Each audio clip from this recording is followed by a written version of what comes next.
পাড়া মহল্লা থেকে কিনে আড়তে বিক্রির জন্য চামড়া এনেছিলেন ব্রাহ্মণবাড়িয়ার মৌসুমী ব্যবসায়ীরা, কিন্তু দাম না পাওয়ায় ফেলে চলে গেছেন রাস্তায়। সরকার যে রেট দিচ্ছে এই রেটে বেশি বেচতে পারবো না, কেন আনবো? সিন্ডিকেটের মাধ্যমে এগুলি হচ্ছে, অ্যাকচুয়ালি এগুলো ঠিক না।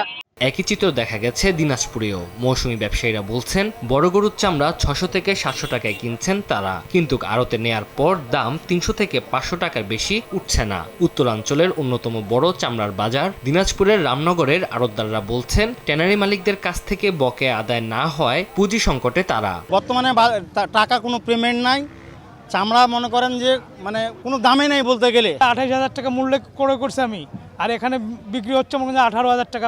গরুর চামড়া কম দাম উঠলেও ছাগলের চামড়ার চাহিদা নেই বললেই চলে। অনেক আড়তদার আগ্রহ দেখাচ্ছেন না, আবার কেউ দাম বলছেন 5 থেকে 10 টাকা। চামড়া একেবারে 200, 250, 300 টাকা বল দিছে। ছাগলের চামড়া তো নিচ্ছেই না, 5 টাকা পিস। লাইভ বয় কিনে কল দাও টোল ফ্রি নম্বরে, আর এক নিঃশ্বাসে গোল বলে জিতে নাও ফিফা বিশ্বকাপ 2026 এক্সক্লুসিভ পুরস্কার। খুলনা 0 পয়েন্টের চামড়ার ব্যবসায়ীরা বলছেন সরকার নির্ধারিত দামে তারা কোরবানি পশুর চামড়া যেমন কিনতে পারছেন না, তেমনি বিক্রিও করতে পারছেন না।